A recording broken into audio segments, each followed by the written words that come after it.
You tell someone, do you know where Oxnard is? Hardly anyone knows. Unless they've heard about the story.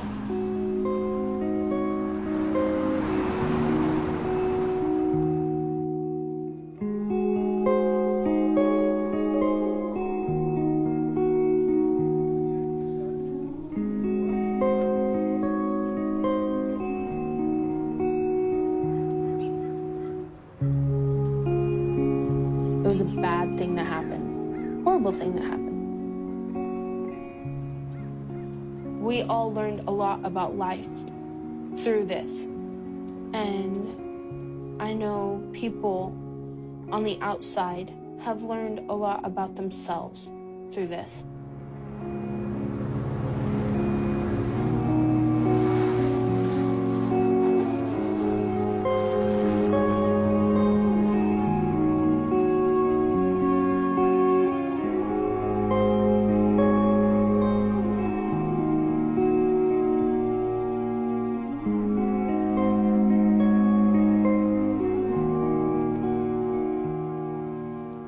Like, I just woke up like it was just another morning.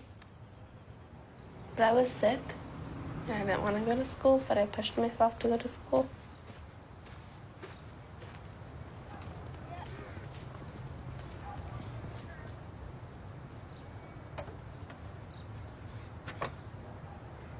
I had bought a new sweater the day before, so I was all happy to wear it and stuff. And then Mom drove me to school. Gave her a kiss goodbye. Everyone was just hanging out like we usually do before the bell rang.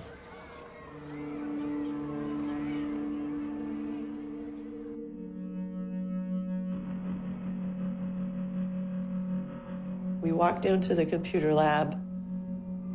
Larry and I walked together. The rest of the class was behind us. And he brought me little flowers in a Dixie cup.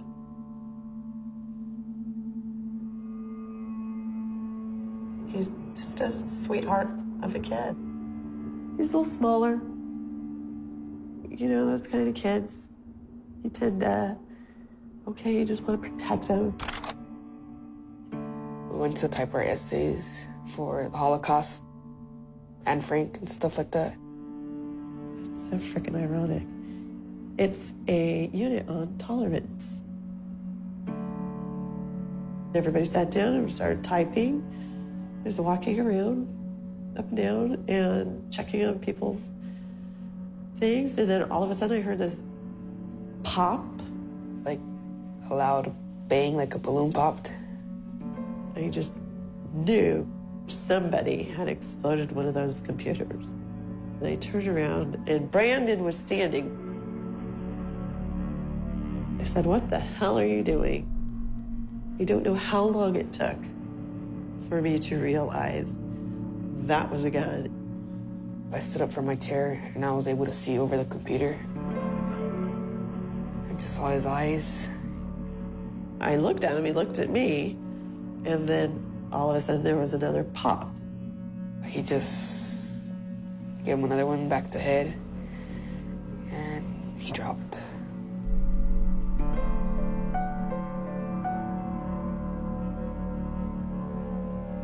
Miss Bowden tried helping Larry, but she was too shocked and paranoid. She didn't know what to do.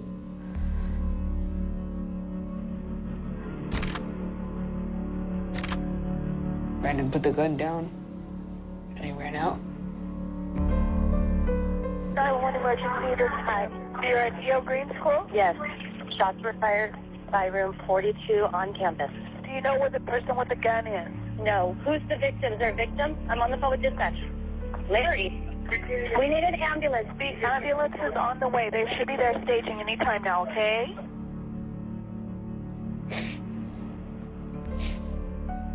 Everyone was screaming, like the kids that have seen it. Like the blood and everything, I guess. There was somebody else doing first aid. All I kept thinking is, let him know I'm here, he knows my voice, and he was just looking around and trying to find me. So he was definitely hearing me. He was vomiting and gasping. and thrashing around, obviously in extreme pain. One of the people in the office came on the intercom and she sounded really frantic and was like, "We're on lockdown, this is not a drill." These giant cops came in with huge guns and like kicked the door open. We've realized since Columbine, there's a potential for more victims. There's a potential for more suspects. So they had to start searching the school. 30 people come in with a full-on suit and with like lights on their helmets and guns, like they were pointing them everywhere, and that just even got us more scared. Our first priority is, what do we do with the children that were in the classroom that actually directly, visually witnessed what happened? They were put into a spare room. We put on a movie for them and staged some officers in the room.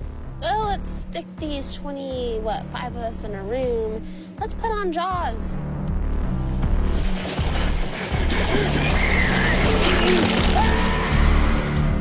Not a cartoon or... Let's put on Jaws. There was a huge line all the way down the street of parents waiting to pick up their children. Their children could have been hurt, and they're just having them wait outside in a line like nothing's happened. Hi, everybody. I wanted to let you know a quick update on the incident that happened this morning out at E.O. Green School in Oxnard. The victim is in surgery right now at St. John's Hospital, so we're keeping our fingers crossed, saying our prayers for this young man. And the suspect in this case fled the area, and he was apprehended by police just a couple of blocks away.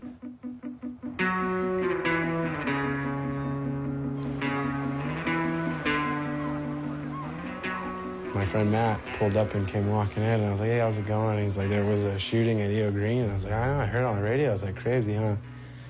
And he was all, Brandon was involved with that. And I instantly thought, like, he was when he got shot. And I'm like, "Is he alive? Is he okay, you know?" And he's like, "No, like, he shot a kid."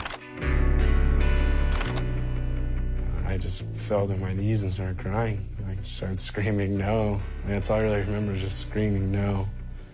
And smashing holes and everything.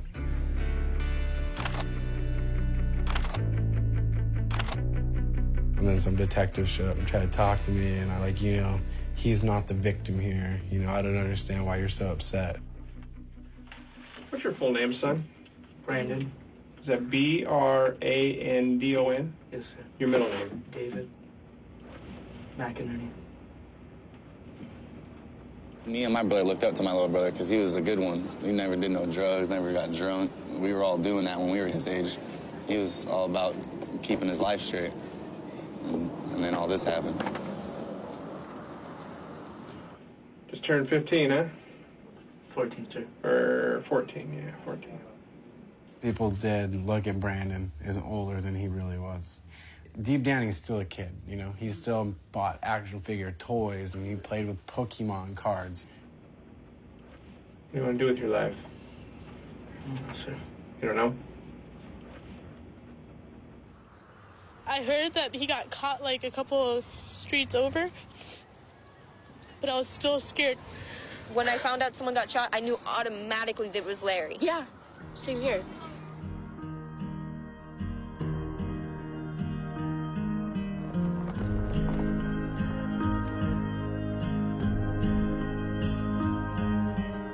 The first time that I met Larry, some kid was over there, and the kid said something to him, and Larry got in his face and said, "Hey, I am who I am, so don't, you know?"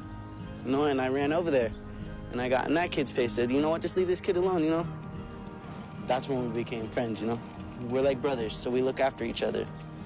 We would go to get clothes, right, from the front, and donated clothes. He would always go for the girls' clothes. For some reason, I'm like, what? We had one episode during Christmas break where he got makeup. He put it on, it was purple and bright, and oh my God, it was the first time I'd seen him put makeup on. And he goes, "What do you think?" And I go, "I think you look like a clown." And being a woman who puts on makeup, I can tell you that. So we had a VS take him in and really kind of show him how to put it on, but not put it on. Further in, all of a sudden, the boots appeared. And I remember thinking, I can't walk in those things all day. I don't know how he's doing it.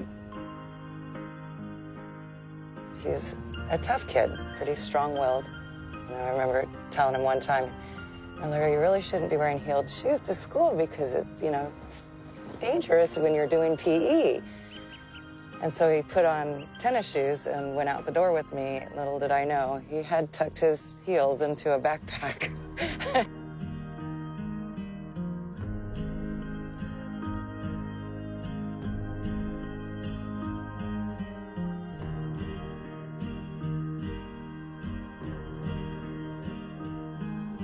Whenever Brandon talked about Larry, it was about what Larry was wearing, because it really was just weird. It was like off the wall to him. And it was off the wall to me, too.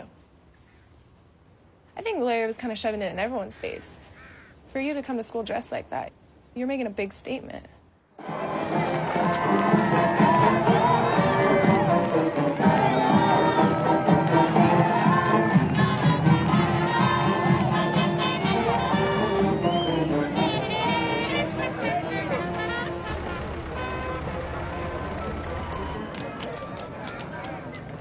At Christmas time, Larry said very shyly, I've got a present for you.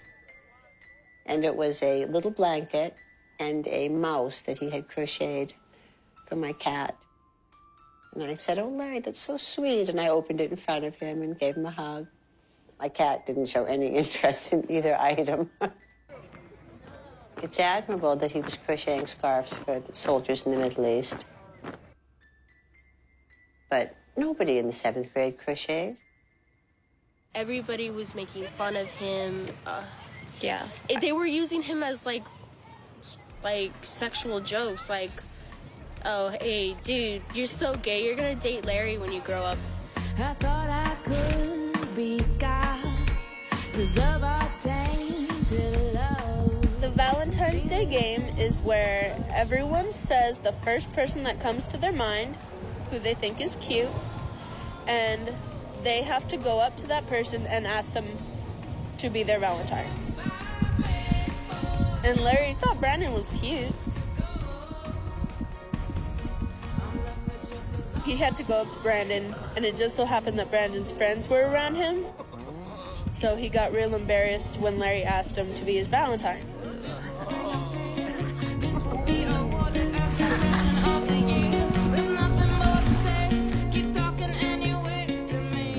Larry made a comment to the effect of, I love you, baby. Brandon was offended by Larry's effeminate demeanor. He was really disgusted by who Larry was. And I think it made him very angry. Brandon approached another student, a girlfriend of Larry's, and he told her, say goodbye to your friend Larry because you're not going to see him after tomorrow.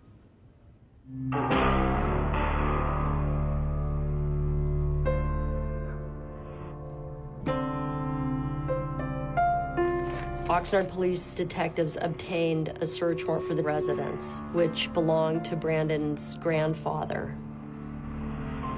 The grandfather's room had a couple of long guns, and then there were a number of handguns. There was ammunition as well placed on the top shelf of Brandon's bedroom. The morning it happened, my phone rang at 7:35, and it was him. I was gonna call him right back, and I didn't. Many times I missed it in that room. I just wanted to say, what were you calling me for? And I still don't know. He called you before it happened?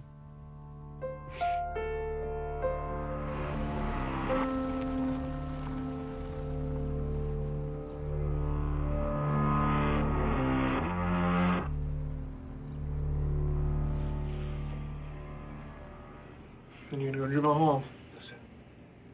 The young man's alive. Yes, sir. Okay? You gotta hope he stays that way. Yes, sir.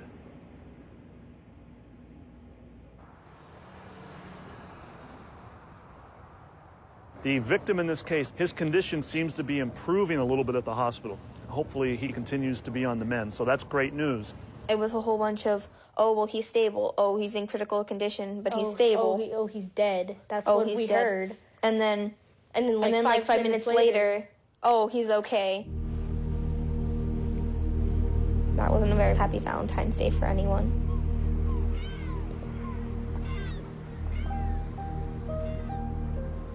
I thought Larry was going to survive. The teacher was like, he's going to survive it because it wasn't a strong enough gun. But then Valentine's came in and they gave us the news that he passed away. And I can't change, even if I tried, even if I wanted to.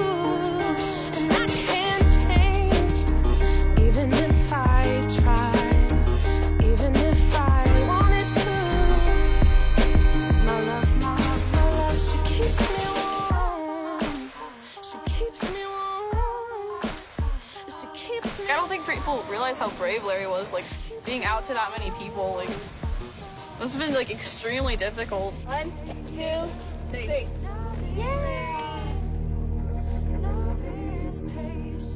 This is not political. I'm not a political person, but this is personal to me.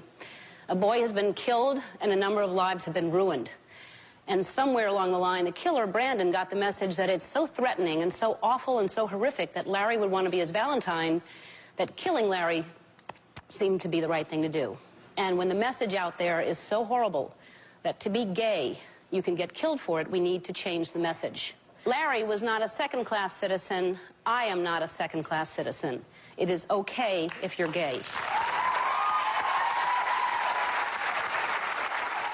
My heart goes out to everybody involved in this horrible, horrible incident. All the families and this poor, even, you know, Brandon's life has changed because he did this.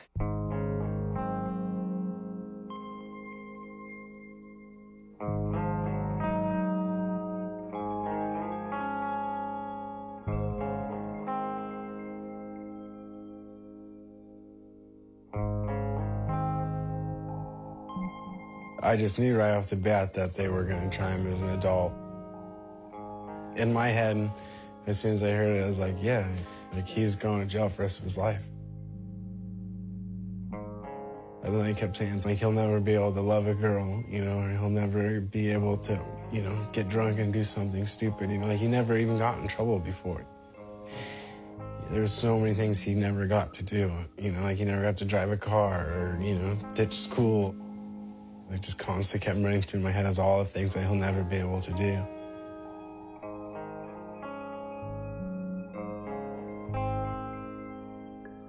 I didn't know anything about it until I read a little article. You know, he's 14, and then it was a classmate, and that it was charged as a hate crime, and that he was looking at life in prison. I was like, we should try to help this kid. Scott was working for United Defense Group, and his boss said, yeah, we can do it pro bono, and then we just kind of sought out to help the family. Our passion is helping children in the juvenile delinquency arena, and especially those that are charged as adults. It used to be that they would have a fitness hearing, the juvenile's background, mental health issues. The idea behind it is to rehabilitate, not to punish. But Prop 21 just cut that whole process out. Well, I have a three-defendant gang homicide where one victim was killed, 3 victims were seriously injured. They were shot multiple times with a Tech-9, which is a semi-automatic. Prop 21 intended to address this rather dramatic uptick in juvenile violence in the gang context, because a lot of the peewees, as their older brethren called them, were put up to the task of committing these violent crimes because they knew they would only go into the juvenile facility where they would receive a mild slap on the hand and they would be out on the streets within a very short period of time. A lot of people thought that this was for gang kids. I don't think anybody anticipated that it would be used in the way that it's being used now. But taking a 14-year-old who's barely, 19 days after his 14th birthday and making that snap decision, we're going to charge it as an adult because we can. There are cases where juveniles have committed a homicide and we leave them in juvenile court. Because of the vicious nature of the crime, this is not a crime that the juvenile system is capable of handling. What do you do with someone like this who is so dangerous that they plot out the execution of a classmate in front of a whole classroom full of people. What do you do with someone like that? And it's not always easy.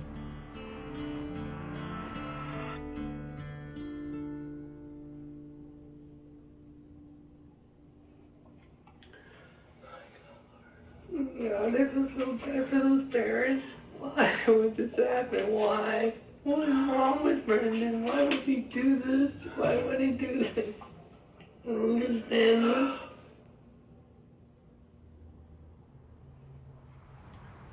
I was working at a grocery store in Arkansas. I met this truck driver, and he was going to Oxnard, California, and wanted to know if I wanted to go, and I said, sure. So I jumped in his truck the next morning, and we drove out here. I'd never seen anything so beautiful in my life, and so I went home and got James and Jeremy and moved here. She came here with me and my brother on her own, and she met a guy who was willing to help her and stuff, and that was a big thing. He was the head sales manager for Calico's Motorsports. He promised me everything and bought me everything and gave me everything, and got married when I was pregnant with Brandon.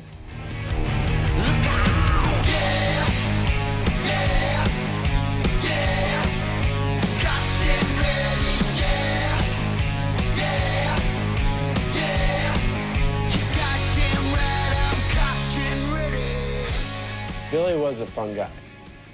We went camping a lot, you know, went jet skiing and motorcycle riding. He seemed totally normal.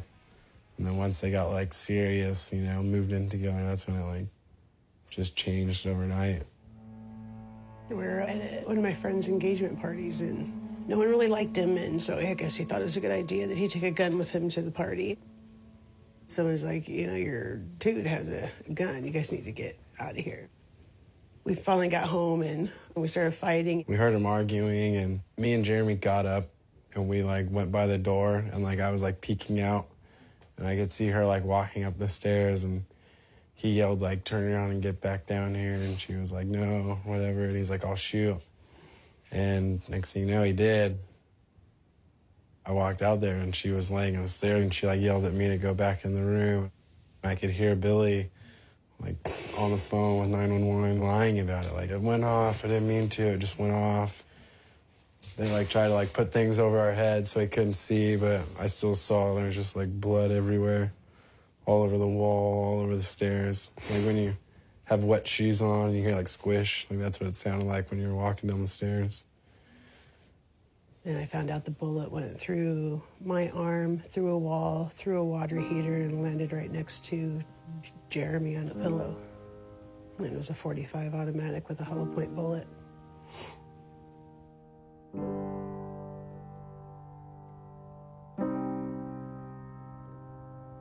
Larry had a very sad and difficult life. He was adopted by people who took his brother as well. But even after he and his brother were adopted, he had a pretty rough life. Larry would go to school and he would keep his jacket on or something. And when he finally took it off, or, you know, you saw, he would have bruises everywhere.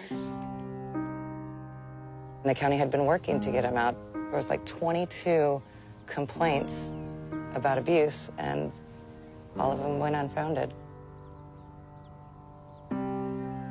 Probation took him out of the home for some bogus vandalism and theft. It was stealing food from their own refrigerator. Yeah. They detained him at the Juvenile Justice Center, I believe, for one night before he went before the judge, and the judge placed him with us. The last months he was living in Casa Pacifica, which is a locally run shelter for abused and neglected children. I knew of him before he came. We had been working with Larry and his family for several years in their home. They just struggled as a family. There was just a lot of issues. I think a lot to do with his orientation and what he was trying to learn about himself. His parents never showed that they really loved him. He was so lovable. I mean, he was the nicest person.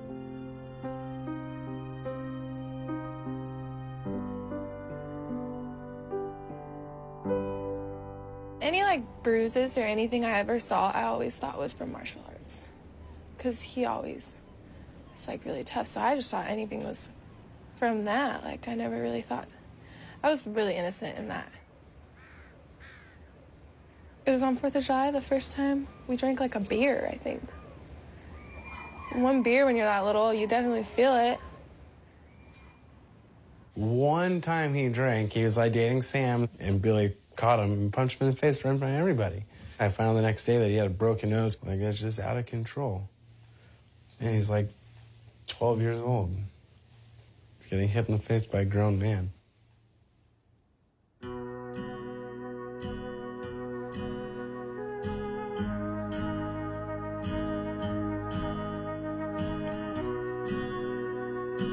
The students in my classroom requested counseling day after day after day, and they weren't getting it. They didn't do anything, and school went. Like, my mom got a call saying that school for go back into session that day. They don't care about what happened. They care more about swine flu than they did about Larry. It's ridiculous. Yeah. Like, at least one of our teachers every period talked about the swine flu. I requested the kids get laptops because some of those kids were going back to a computer lab that they had run into after watching somebody get shot, and the school didn't stop it. Can somebody just take us to Disneyland so we can have one day all together? Because it was fresh right then. I even called Disneyland. They don't do that. They don't do school shootings. And then they just leave us to pretty much fend for ourselves when we don't know how to because we're young and no one gets taught how to go through something like that.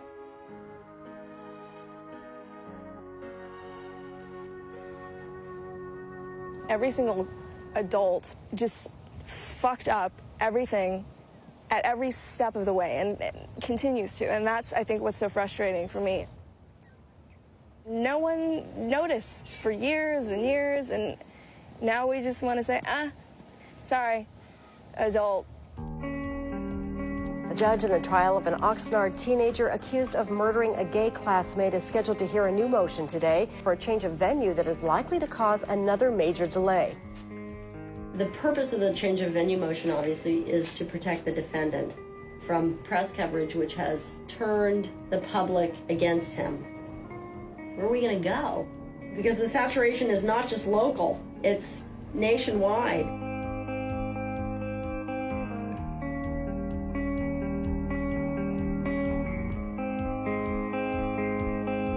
What if we wind up in San Francisco County? I'd volunteer for that. Superior Court Judge Campbell refused to move the trial, but that doesn't mean the trial will get underway anytime soon. I get probably 2 litters a week. He just got his first package, and it's all about cheese and peanut butter and jelly. He loves peanut butter and jelly. For a long time, Brandon thought that he was going to get bailed out. I mean, it was devastating when we had to tell that it wasn't going to happen.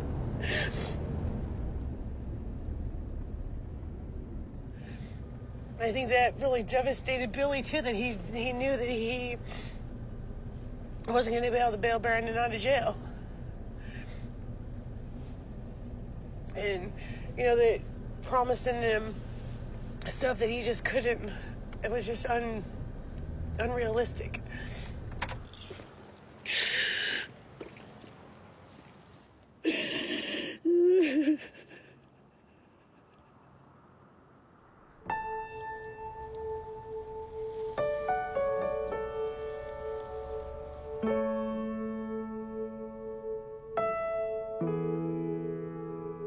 He had the stability of being here for 4.5 months, which I think was helpful for him to begin to heal.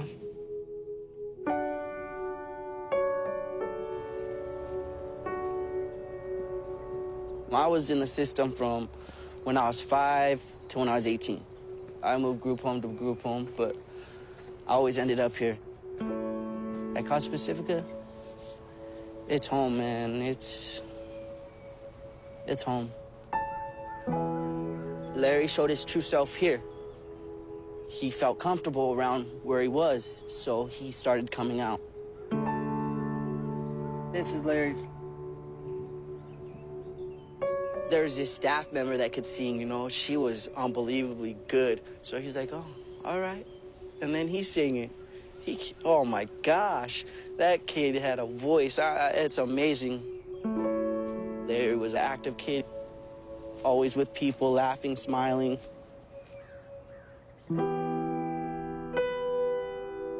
When he was at Casa Pacifica, he was the happiest kid.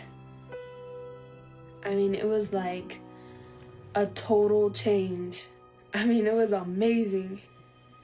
And people like to say, oh, it got him more flamboyant. He started dressing out more.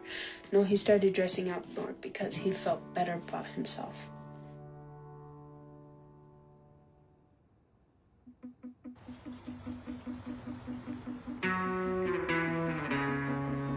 When Brandon was like 8, I came home and told James that I quit my job at Vaughn's, and he said, you fucked up, and I bet you were gonna be homeless in 6 months, and we were homeless pretty much in 6 months. My mom was on drugs, like, the whole time I was growing up. Living life of a zombie. Just high all the time. I moved out when I was like 17. I wasn't even 18 yet, I just moved out because we were homeless anyways. Brandon went to live with Billy at Grandpa's house. It might not sound good, but it was most likely better for him to be with Billy at that point. He had Billy up on this high pedestal, and Billy fell off, and he fell off hard and far. He would seriously take Brandon with him on his drug runs, like when he was smoking crystal meth and stuff, and Brandon would be sitting there in their living room sleeping. He would like crawl under the coffee tables and fall asleep just to like kind of be out of sight of everybody. There was times when I'd pick Brandon up and his knuckles were sore from being out in the front yard, hitting the tree in the front yard. They would be bloody. He wanted out of that house so bad, and every time he was with me, he was begging me to get a place to live so he could come live with me because I lived at the rehab for so long, and I couldn't do it. Tears were coming down his face when he was saying how, James, don't make me go home, I don't want to go. You know, we all got to leave Billy's situation, and he didn't.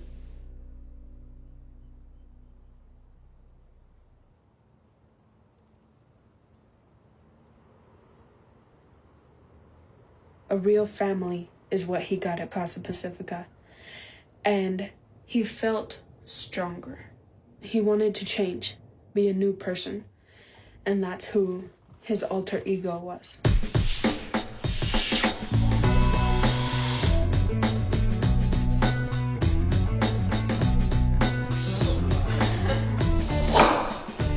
One day it would be LaQuisha, and then the next day LaTanya.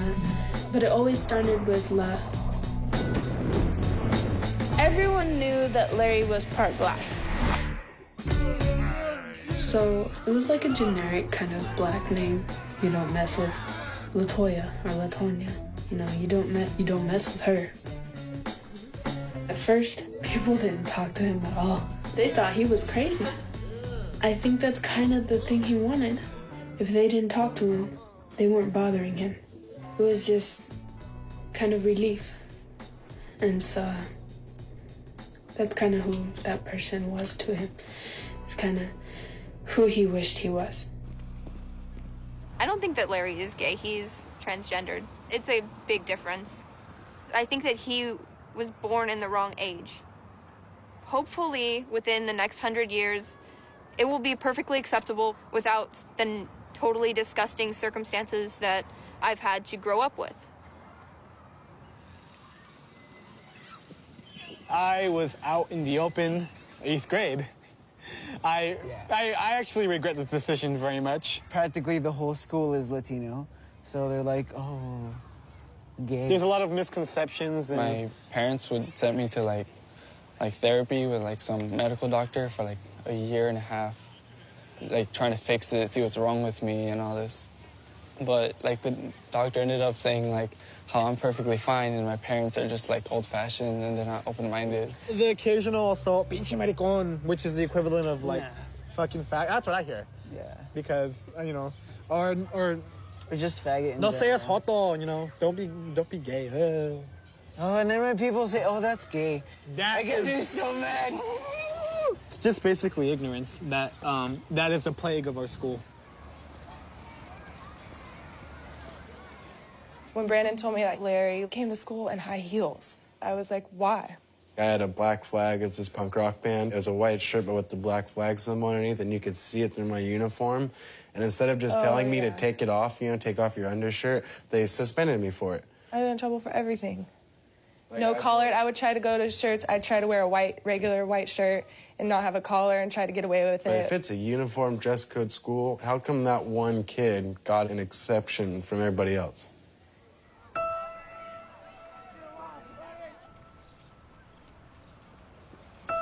Larry only accessorized his school uniform for 2 weeks prior to his murder.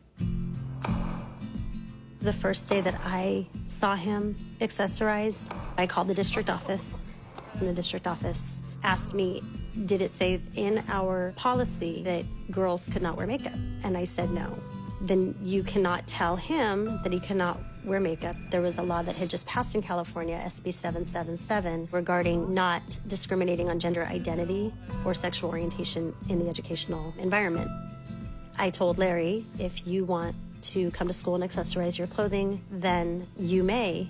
However, it's going to be very difficult, and if you can get through it, more power to you. He asked his teachers to call him Letitia instead of Larry. That made some students so uncomfortable, they bullied him. Using the F word against a gay, lesbian, or transgendered student, it's kind of accepted. More and more teenagers are coming out. Over 80% of them say there's not one adult in the school situation that they consider to be supportive or helpful in any way.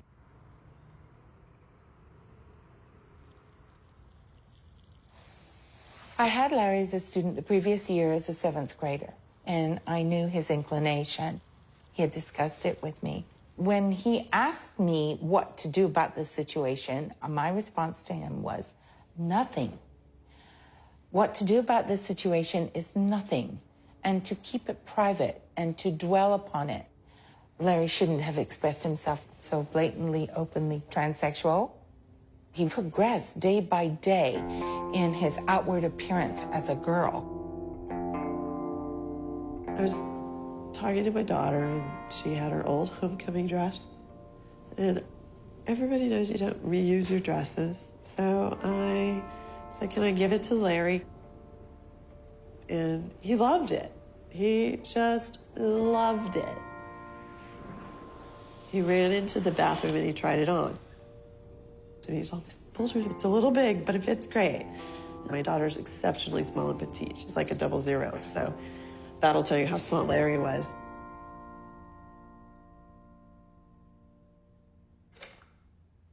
Any teacher with a grain of salt really said, it's out of control. I do believe in a heaven and a hell.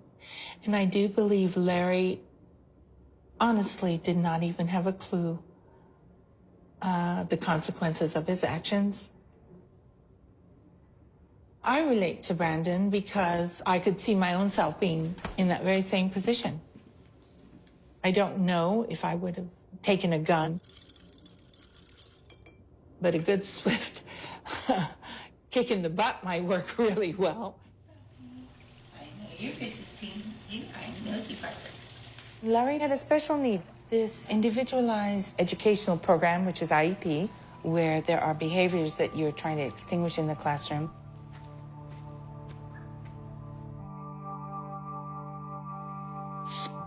Larry had a behavior goal to not do exactly what he was doing. in the weeks before he died. It's a legally binding document. It should have been enforced like any other legal document. The other teachers had a lot of issues with Larry. And because I didn't have any, they didn't like the way I was handling my situation. I didn't run around and tell everybody, I give Larry a dress, I give Larry a dress. I'm the really cool angel on the horse coming down and saving all the little transgender children. I've been teaching for 30 years. Junior high, boys especially, are homophobic. I was convinced that the kids would take it in their own hands since we did not. The Thursday before Larry was shot, I went into my principal and I said, if you don't physically come in there and do something to stop Larry's progression, the boys of the school are going to take him out behind the shed and beat him to death. You gave him a dress and thought he was queen for a day, and wow, all of a sudden he's dead. I'm quite sure Larry would not be dead if he had been my student that year.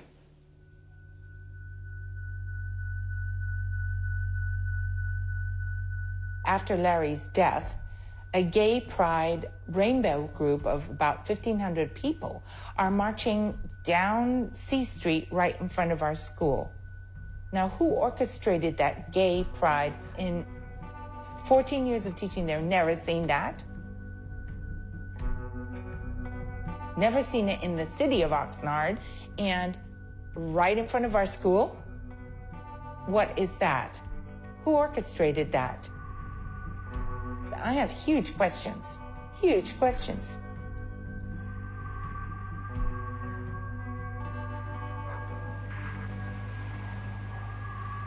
It's that tree right there with the big stakes. It's an Australian willow tree. It's a place to go where you can remember anyone you want to remember. And they don't have to necessarily be dead. It can be anyone, just anyone you want to remember. And Larry was my inspiration for it, but I can't really say that it was for Larry on the plaque that I'm trying to get because of school policy and stuff. They don't want to bring it up again. Everybody's extremely scared to talk. They're very scared. The day they sent me my termination letter, I told them, you better as hell send me a really nice recommendation letter then. And this is what came the next day. At this time, Mrs. Boldrin feels the need to change her teaching environment, right? Unfortunately, we do not have other teaching positions that meet her needs, right? Therefore, I support her efforts to find a position that will give her what she needs. I was extremely concerned as I started working for Starbucks. One, that I was going to go bald wearing a hat.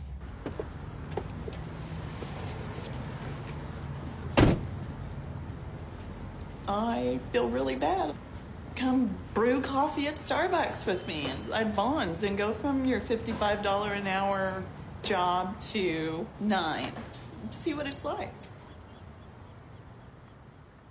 Larry King and I share more in common than just our names. We both believe that all students should be free to be themselves without the fear of name-calling, bullying, or harassment. Hundreds of thousands of students will take a vow of silence on April 25th as part of the 12th annual National Day of Silence. They'll honor the memory of 15-year-old Larry King and the countless other students who've had their voices taken from them simply because of their sexual orientation or gender expression.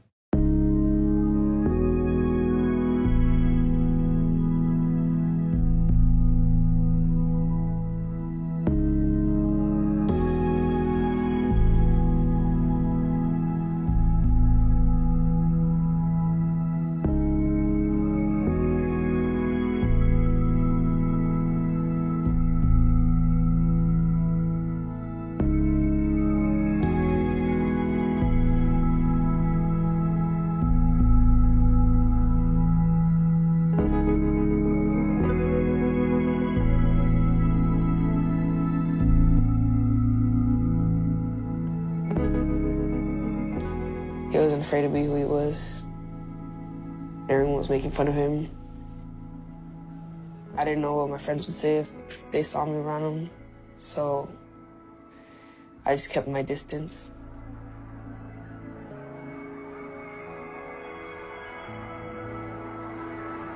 I feel guilty because I know there were times that I said things to make fun of him.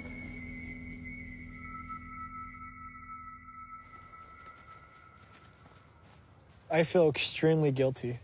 He had asked me, how come you feel so comfortable with him? How can you act, you know, openly gay? And I told him, Larry, no one's gonna kill you for who you are. Everyone's different, and that's just the way the world is. And a year later, he was shot to death because of how he was. Larry would always be in my heart no matter what. I got this when I was 18. It says, in loving memory of Larry King. He taught me things, you know, to be who you are. Stand up for yourself, you know? I mean, I stood up for myself, but to be strong. It helped me open up more and not care about what people say or how people think about the way I dress or the way I look. The truth hurts when you turn 18, but the truth gets even less easy. But what do you know? When he first got shot, I used to think like, oh, what if it was me? People just find out that you're gay and then they'll just go after you. All the stars around you are setting. It was the day of the murder. Once we were able to leave the school campus, she was really scared. And then, you know, she just looks at me and she says, Mom, I'm gay. Okay. It was a surprise. She wore pink, she wore spandex, she wore everything. It wasn't the colors. Her hair, her ponytail went from up here to lower. And I don't know, it was just different little things that I would, you know, look at her and say, I just wanted her to be sure that that's what she wanted, and I let her know that it was going to be really tough. My mom took it good, not all the way, like, accepting, but she said that if that's what I wanted, then she would be there for me. And my dad just blew it off.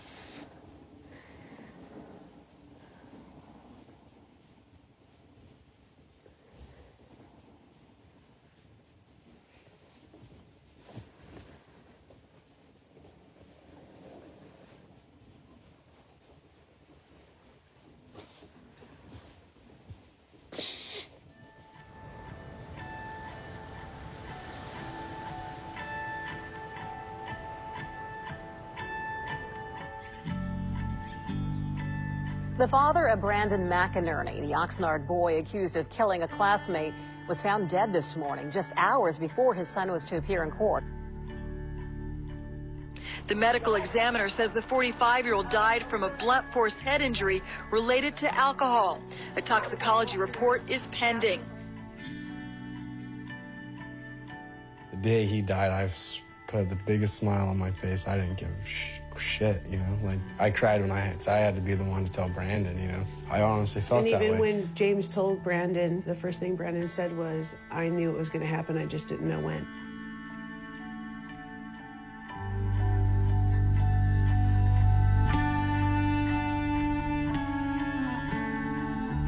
And he didn't even cry. I was the only one crying. And that's what scared the crap out of me. I did not want to leave him. Like, when they told us that, like, we had to go, I didn't want to go. I was afraid of what he was going to do. And ever since that's what people, he shows no emotion or whatever. Like, Brandon always showed emotion until that day.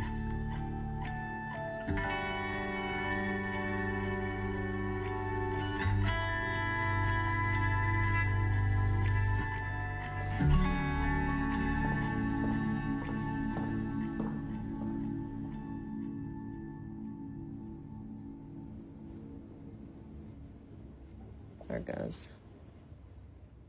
The kid on the right is doing nothing, and McInerney just stands up and boom, starts wailing away on him.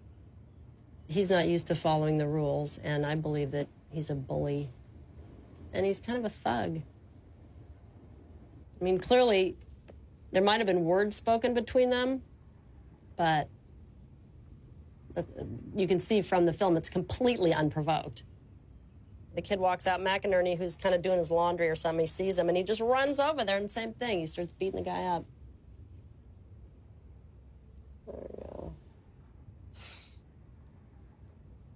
Nice! It doesn't surprise me that they're having a difficult time coming up with a defense.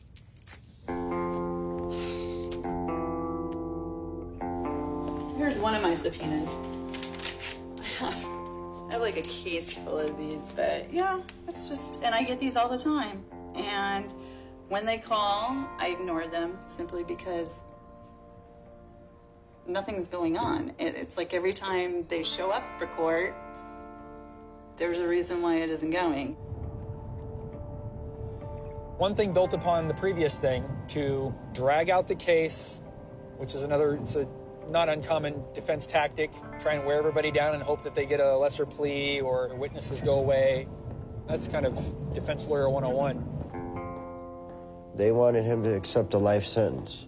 From the get-go, we told him, well, first of all, he should have been in juvenile court. We explored and tried those issues and tried to set them up for appeal, etc. But the system is only as fair as the players. McInerney, who is being held at the Juvenile Justice Center, will turn 17 January 24th. The victim, Lawrence Phobes King, would have turned 18, and that case is now going to return to court on Valentine's Day next year.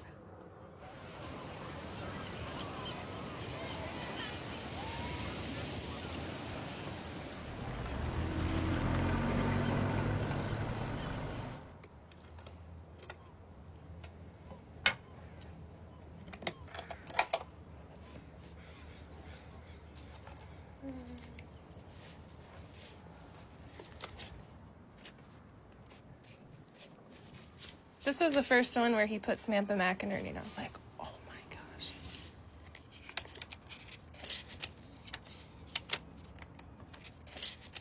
Hey, beautiful. I wish I could tell you in person how much I love you, but it will have to be on paper for now. I'm going to buy a marriage packet, and I'll send it to you whenever. When I think about a guy being the one to marry, like, for the rest of my life, he's definitely probably my #1 pick. Because he's like the only one that's ever cared. I just love him. Way too much.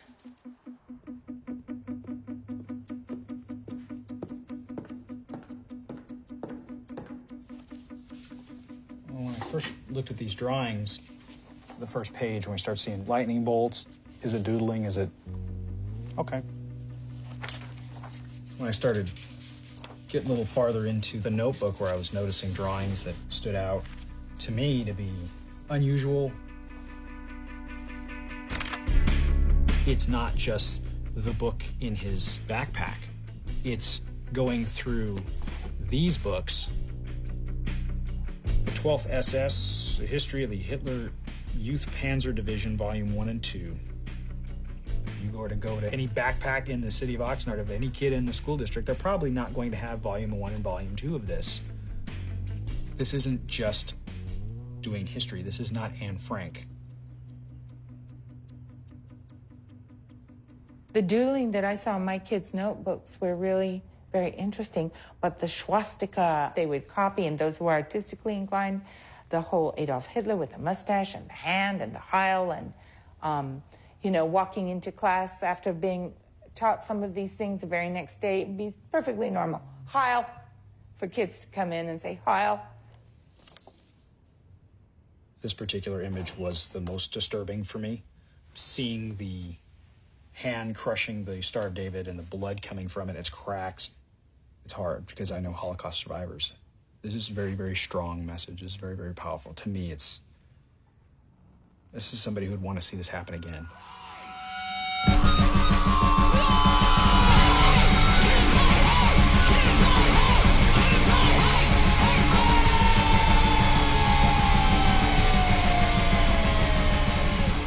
It very quickly looked to me as though I was dealing with, at the very least, a budding white supremacist.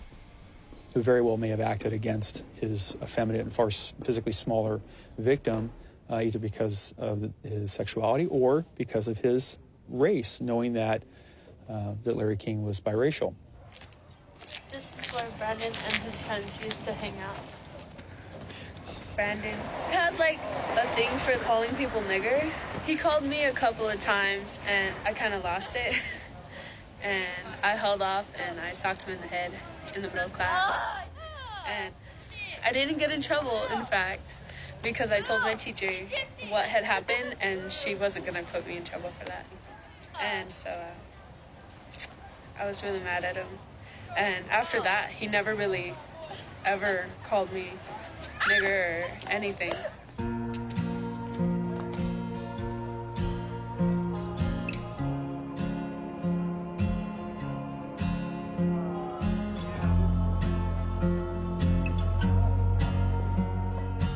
I'm afraid of people who feel very strongly that juveniles should not be tried as adults because they want to be on the case so bad that they'll lie in jury selection when you ask them their feelings about a certain subject.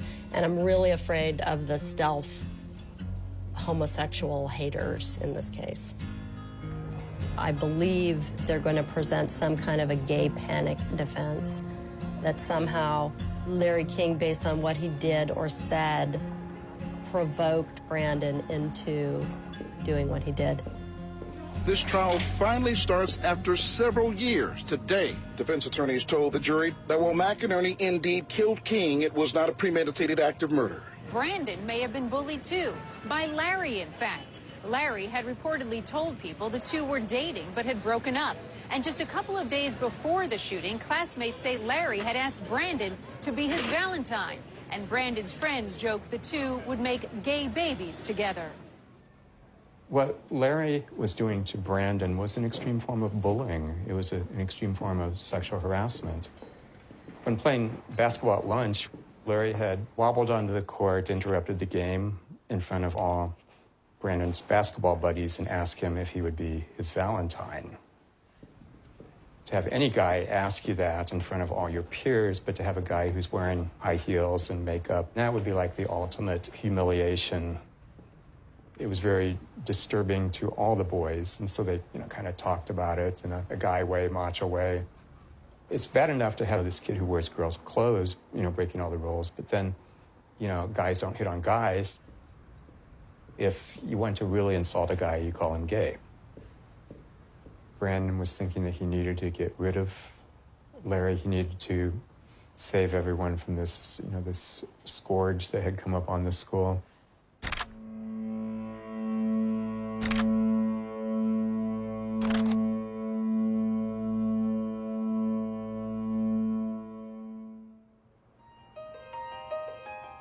When I think of Larry, I think of like butterflies.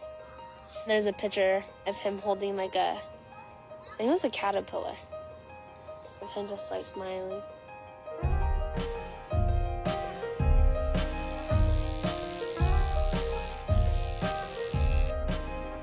This is for Larry. Only a laugh tattoo I'm ever getting.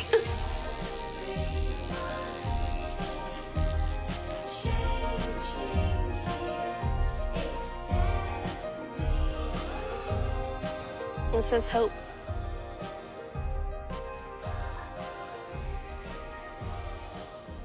Day two took such an emotional turn that we're told the bailiff had to keep restocking the courtroom with facial tissue because of all the tears. About a half a dozen students testified saying the same thing, that King was a loner who was ignored until he came out and started wearing makeup and heels, and that other students randomly mocked him. One of them, though, that had the most riveting testimony was a girl known simply as Mariah T. She was a friend of Larry King's, was also sitting behind him when those fatal shots rang out. Just spell your name. Mariah. Thank you. Ms. Fox? Mariah. Do you remember that morning? Yeah. What did you see? What happened? Breathe.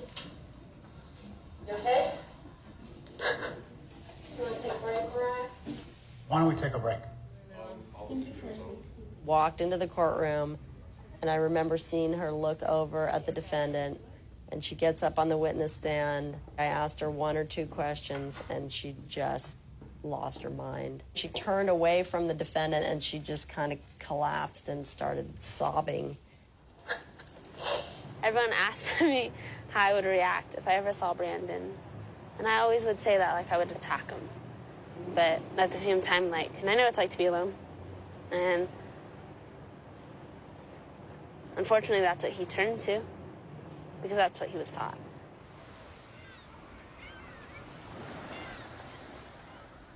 I mean, you look at this place, it's gorgeous. It's a beautiful view. This is a public area. Anybody can come here. But the reality is, not anybody can come here. Something as simple as a memory board for a friend that died, they take the time, not just to commemorate that he was a surfer, to talk about persona, but to, put the Nardcore sign on there. It's this diamond and that X right there. SSL, Silver Strand Locals, is the gang moniker. The acronym SSL, it's often done in graffiti with a kind of a runic lightning bolt looking S, very similar to the Schutzstaffel S from the Nazi era.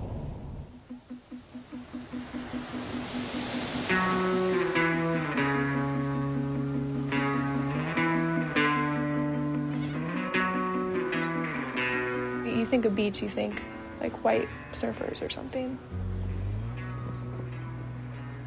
White is a minority now. You don't see a lot of white people, like fully white people like me, like white, like, or like, like Brandon, like we were white, like you see like tan people, you see like, you could just tell when someone's, it's not a bad thing.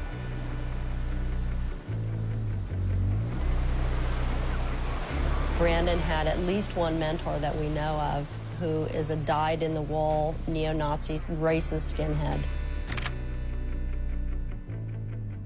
Matt Rayam told us that Brandon McInerney's half-brother James Bing knew that Brandon was getting into white supremacy and brought him to Matt Rayam specifically to educate him. Matt is what they said, a white separatist, Matt doesn't hate you because of your skin color. He believes, a white man should have a white wife, a black man should have a black wife, a black woman should have a black husband, just to save your ethnicity.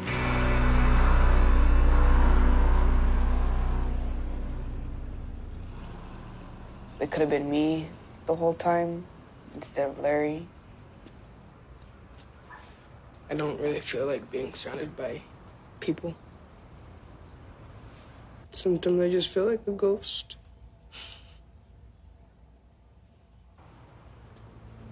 And then I watched their movie, Boys Don't Cry. That made me have nightmares, too. Even dressing like a boy could get you killed. And I had a dream that that was gonna happen to me.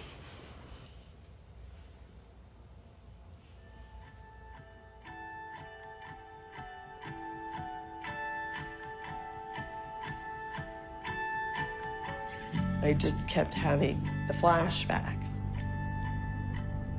I'd be driving and just start crying. I'm just never going to see the world the way I did before February 12th. If I fall and break my leg, easy, I know what the problem is. But with the post-traumatic, you don't know what's going to set it off. My family couldn't handle it. They couldn't handle the anxiety, the crying, the despair. I had overdosed on drugs. I had tried to commit suicide. And I almost did it because I was on life support for 3 days.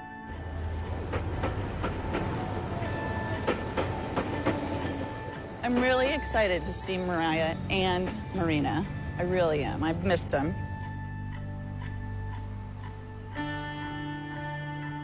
The last time I physically saw them was literally the day I walked off the job.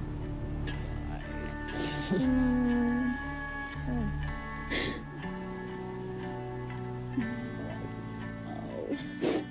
sorry. I didn't mean to leave you guys. I didn't mean to leave you. I didn't.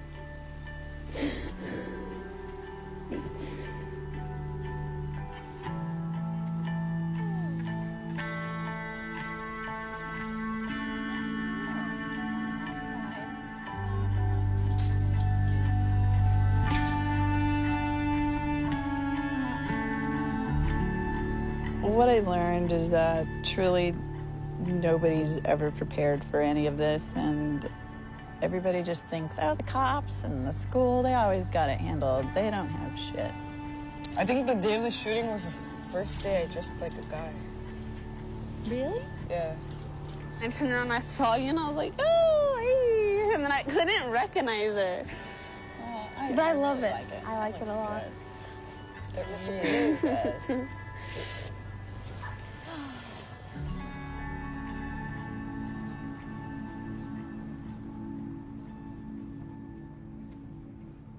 The week before the shooting, I had an epiphany. I was out monitoring the students after school, and I saw this pretty little girl, and she had really short hair with these dangly pretty earrings and these high-heeled boots and beautiful little figure, and then she turned around and I saw it was a boy.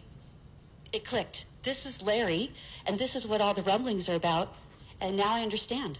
He came into my classroom before school with makeup on. I told him he needed to wash it off because we were working on these behavior issues. He wasn't supposed to draw attention to himself, and wearing makeup as a boy is definitely drawing attention to yourself.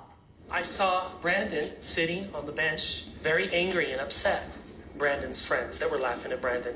That's when I first noticed Larry. He was kind of parading back and forth. It seemed like he was trying to get Brandon's attention.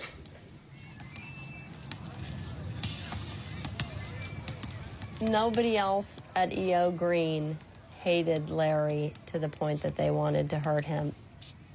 Brandon suggested they jump Larry, they beat him down, but nobody would help him do that, so he was basically going to do it all by himself.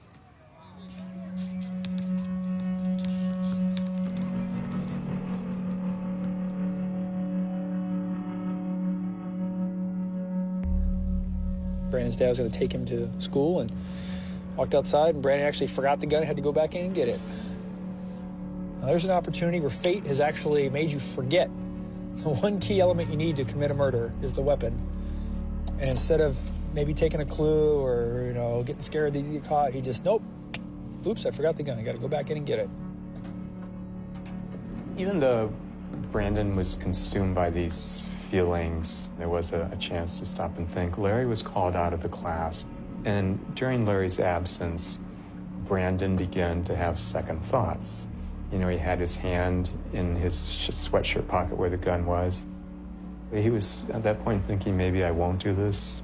The ultimate trigger was Larry saying, I've changed my name to Letitia.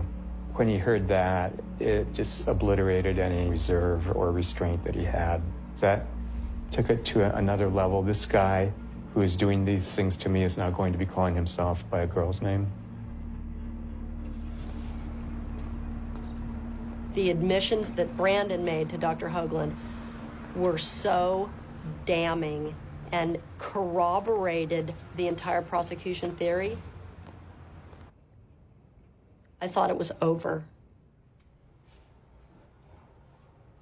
He did not pull a Columbine. He did not go and shoot everybody he could. He shot Larry King because he didn't know what else to do to make it stop. But he's not a murderer. When you make this decision, use your common sense, use your heart, use your soul, and remember that he was 14. Mr. Whipper just asked you to violate the law, use your heart, and 39 times he reminded you that the defendant was a 14-year-old boy.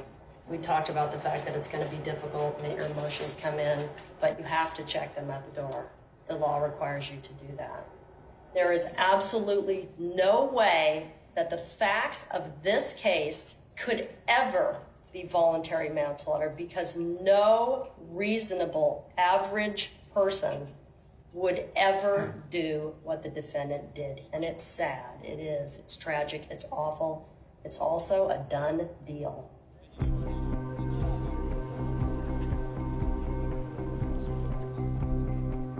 Was it a momentary act of panic or a cold-blooded execution? The jury has been unable to reach a verdict after deliberating for days. In fact, the judge in this case has declared a mistrial.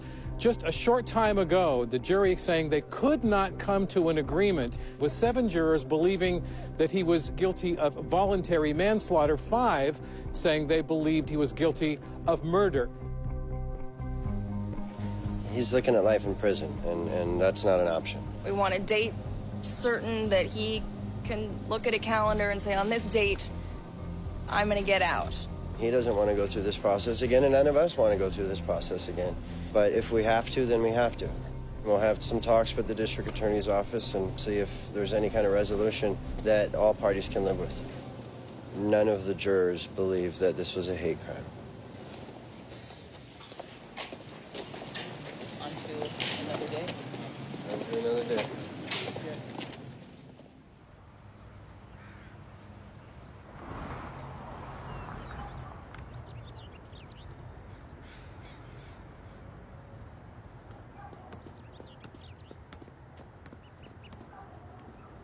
That's good. What's that? This is what I poured for you. It's really good. Where'd you get it?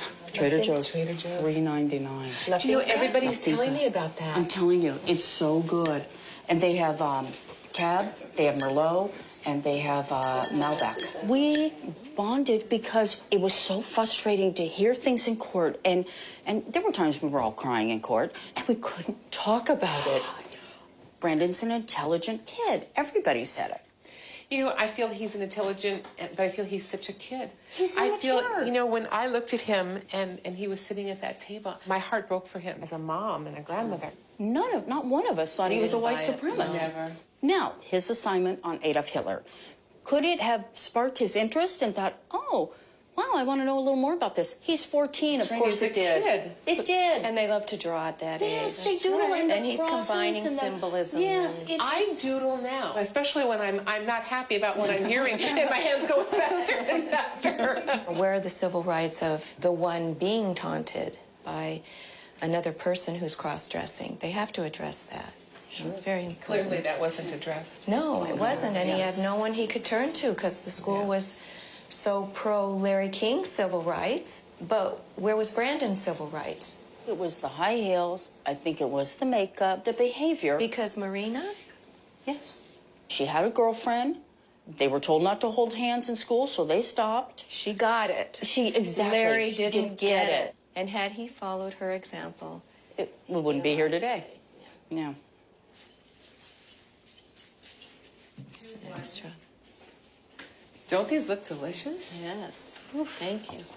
We were supposed to not consider his age, which is very hard to do. That was the very first thought I had. He is so young. How can I, Rosalie, say that this kid needs to go to jail for the rest of his life? It would have to be so much more compelling in every way for me to even go down that avenue. I do not think it was first-degree murder. However, it was premeditated. He had a plan to resolve this terrible problem because nobody was taking care of this problem. By murder or just to maim him? We don't know. And then he's having second thoughts about doing it. But then the green light, when he says, hey, Larry, I hear you're changing your name to Letitia, to him, that's a green light, pulls out the gun and shoots him. Yeah. He was solving a problem. I picked a terrible jury. Juror number 11 wrote a letter to Judge Campbell. It is a tragedy and propaganda-filled witch hunt. You all know this was not a hate crime. You all know the victim had a long history of deviant behavior. Yes, I said deviant. As you can see, she CC'd Judge Campbell, me, Mr. Whippert, ABC 2020, The Ventura Star, Fox LA, and God. Everybody's so worried about Brandon. Oh my God, he could get 52 to life. He shot a kid in the back of the head, point blank range, and premeditated and lied. Watched the back of his head for 20 minutes. I feel bad for Brandon. He made some bad mistakes, and he's a kid. Do you hold him accountable for the rest of his life? I'm not a judge, but I can sure tell you that they made a murder victim the cause of his own murder. Never seen that before. It was a 7-5 split for manslaughter. How many of you believed Brandon should have been tried as an adult for first-degree murder? Not one of you. The district attorney's office refused to talk publicly, but said in a statement they believe Brandon is capable of killing again. And just this week, a California court gave the green light for the DA to retry Brandon again for first-degree murder as an adult. These jurors are now wearing Save Brandon bracelets, too. They also told us they're raising money for Brandon's defense for the retrial. To see the jurors going on television with the Free Brandon bracelets and all that, are you going to have that kind of compassion for a admitted shooter if it was your kid? If you've got me walking through your door in the middle of the night to give you the one bit of news that you never, ever want to hear? How are you going to feel then? You going to keep that bracelet on? This is my only tattoo. Obviously, it's a show of support for Brandon. It felt like the right thing to do. I don't know how to explain it. I don't know that I will ever be able to express what it is about this kid that means so much to me.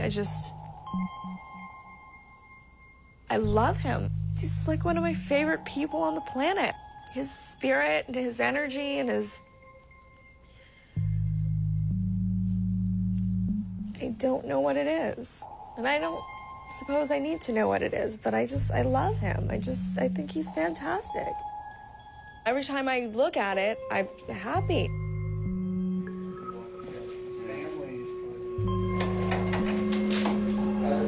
There is a surprise plea deal tonight in the case of a gay junior high student shot to death by a classmate.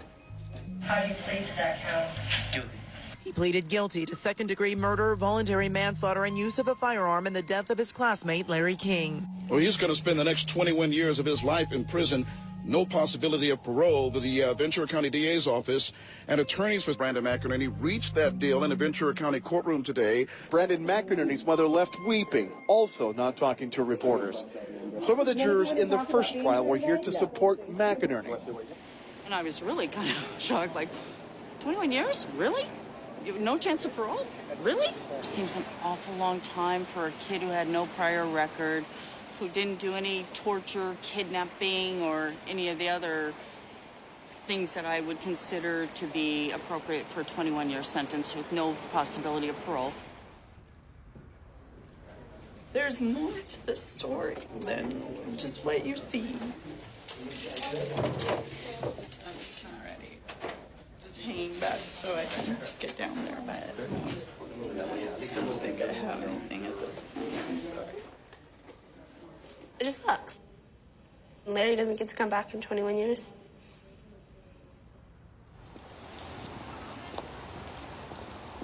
I just was thinking about Larry. We're not going to see him smile anymore. Not going to see him grow up.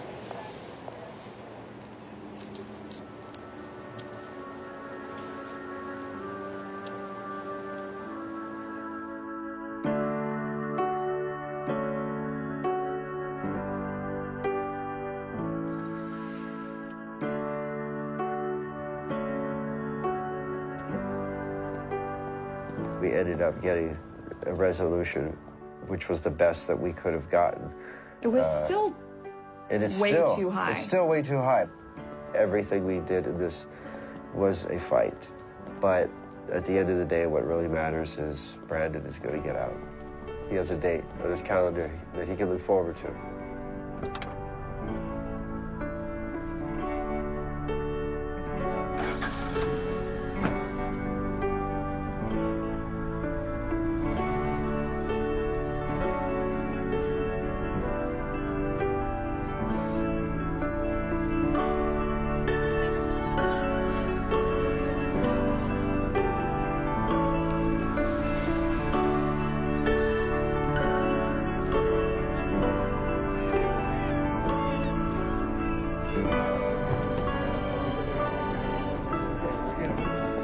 Think before you act. Consider the consequences.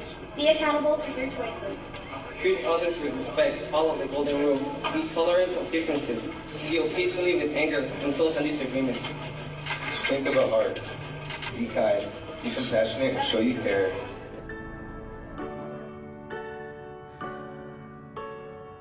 I would next like to thank the people who could have helped me get to this point. My family, for keeping me motivated and always supporting me. My lawyers, Their hard work have put me in a position to put this diploma to work. Lastly, to the people I haven't mentioned, know your support hasn't gone unnoticed. Thank you.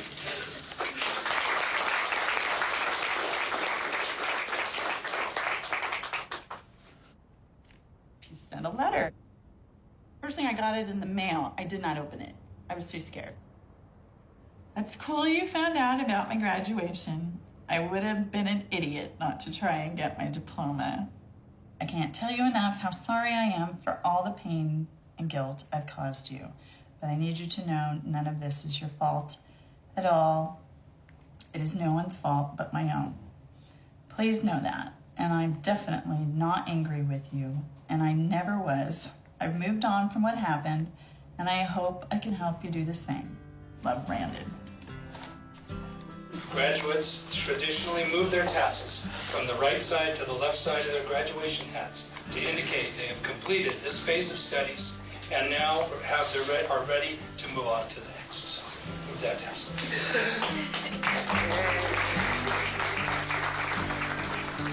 I'm sinking with a heart of stone into the depths of what my conscience knows. It's keeping me up at night.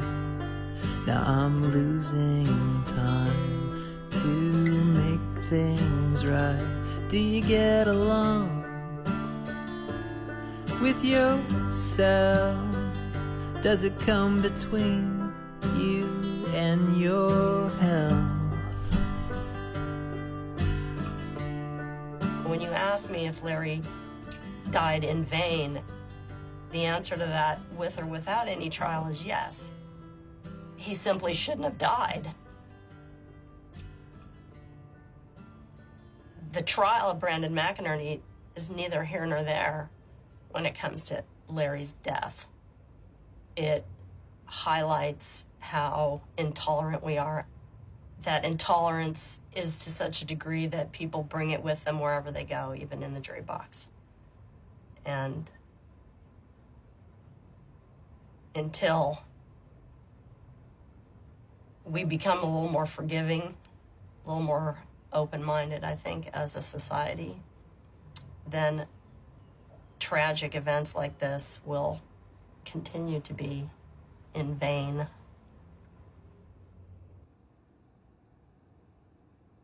God grew a garden and planted a seed, and ever so often had to pull out a weed. He cared for that seed, oh so much. He knew every hair on its head and such. For this seed was a child who would love and laugh, but the love of a family he'd only get half. He would be a great child, but adopted while young, growing up with maybe your daughter or son. He'd care for the animals, birds, and bugs, and if anyone was sad, he'd give them hugs. He'd only use the kindest and softest tone, but God knew a secret that to us was unknown. This seed's life was short and would die while still young, but while still alive, this seed would have fun. This seed's name was Larry, and he was my good friend, and he stayed like that all the way to the end.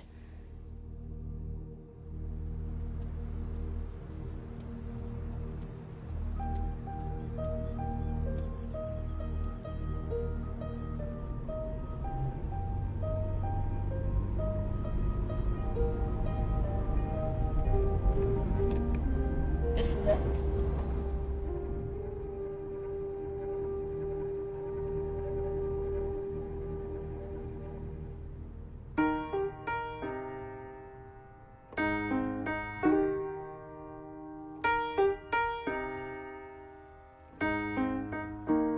And I can't change,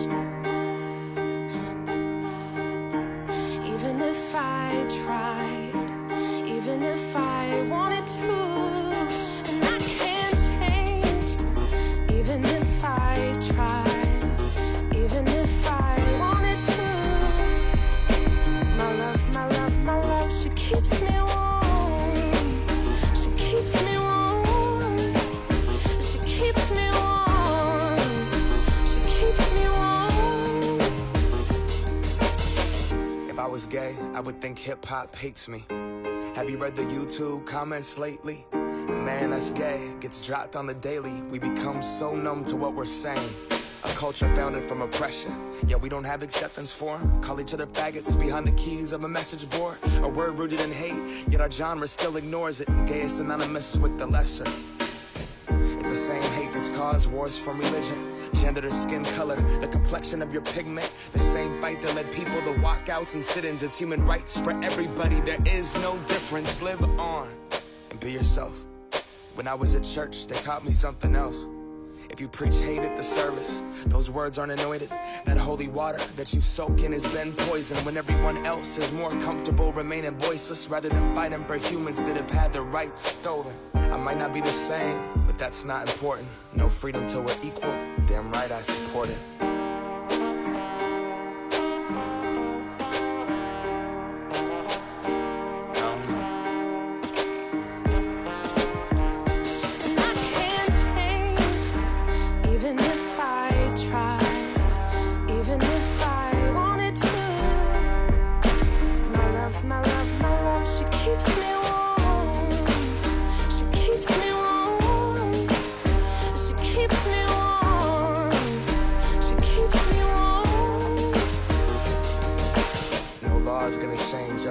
We have to change us. Whatever God you believe in, we come from the same one. Strip away the fear, underneath it's all the same love. About time that we raised up. Even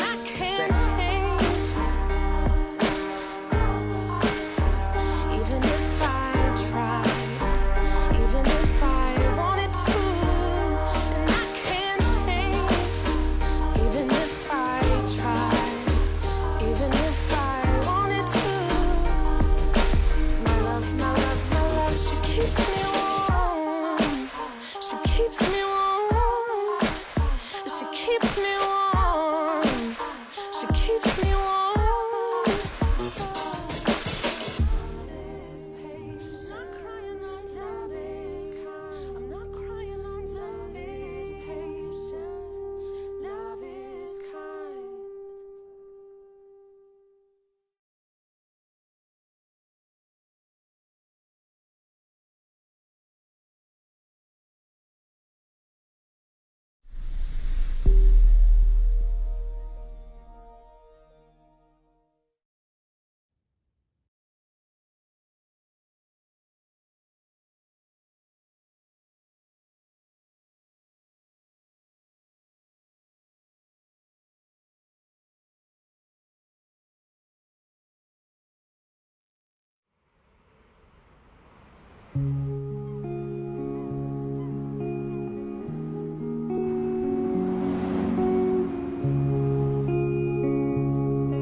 Everyone knows where LA is.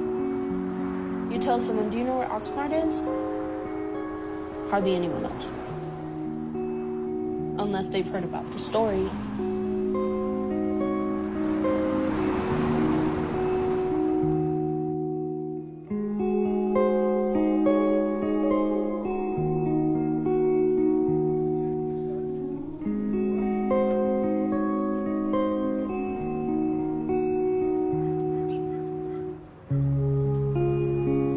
It was a bad thing that happened. Horrible thing that happened. We all learned a lot about life through this.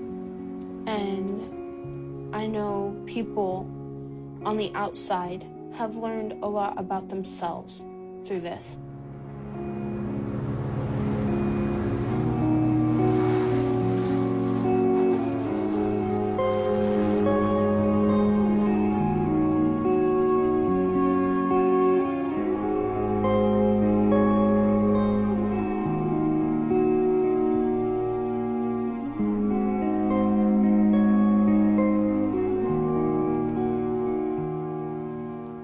Like, I just woke up like it was just another morning. But I was sick, and I didn't want to go to school, but I pushed myself to go to school.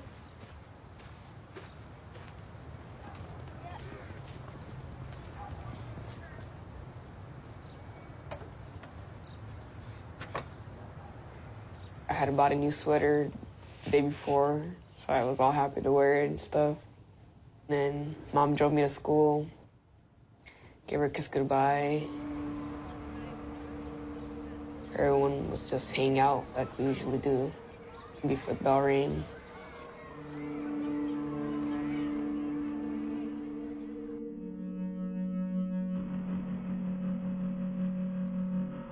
We walked down to the computer lab. Larry and I walked together. The rest of the class was behind us.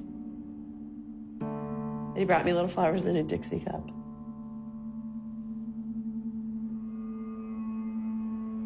He's just a sweetheart of a kid. He's a little smaller. You know, those kind of kids, you tend to, okay, you just want to protect them.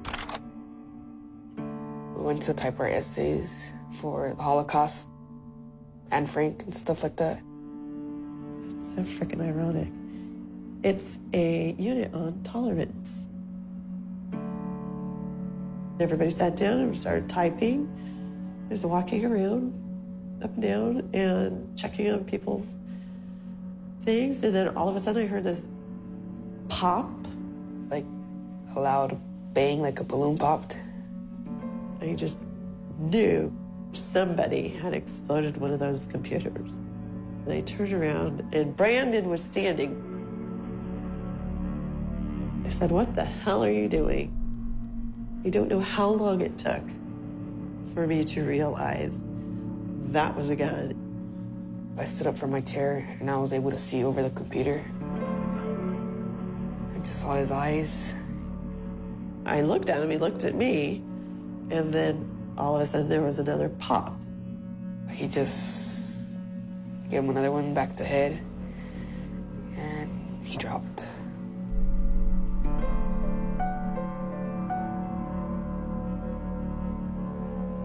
And Miss Bowden tried helping Larry, but she was too shocked and paranoid. She didn't know what to do.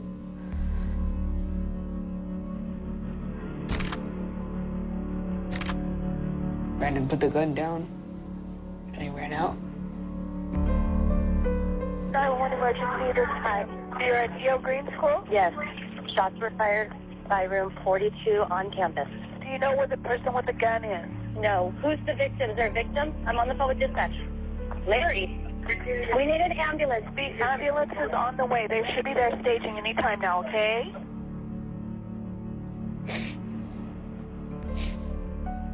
Everyone was screaming, like the kids that have seen it. Like the blood and everything, I guess. There was somebody else doing first aid. All I kept thinking is, let him know I'm here, he knows my voice, and he was just looking around and trying to find me. So he was definitely hearing me. He was vomiting and gasping and thrashing around, obviously in extreme pain. One of the people in the office came on the intercom and she sounded really frantic and was like, "We're on lockdown, this is not a drill." These giant cops came in with huge guns and like kicked the door open. We've realized since Columbine, there's a potential for more victims. There's a potential for more suspects. So they had to start searching the school. 30 people come in with a full-on suit and with like lights on their helmets and guns, like they were pointing at them everywhere, and that just even got us more scared. Our first priority is, what do we do with the children that were in the classroom that actually directly visually witnessed what happened? They were put into a spare room. We put on a movie for them and staged some officers in the room. Oh, let's stick these 5 of us in a room. Let's put on Jaws.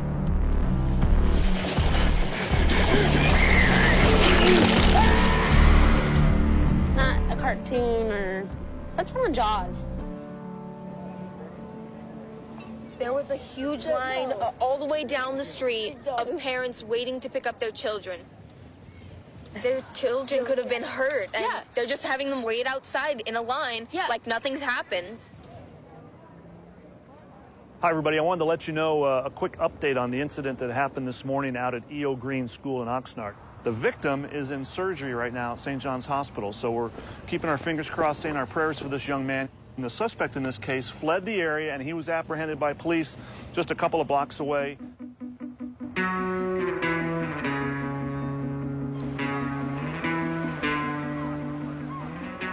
My friend Matt pulled up and came walking in, and I was like, hey, how's it going? And he's like, there was a shooting at EO Green. And I was like, I know, I heard it on the radio. I was like, crazy, huh? And he was all, Brandon was involved with that. And I instantly thought, like, he was when he got shot. And I'm like, is he alive? Is he okay, you know? And he's like, no, like, he shot a kid. I just fell to my knees and started crying. I started screaming, no. And that's all I really remember, is just screaming, no. And smashing holes and everything.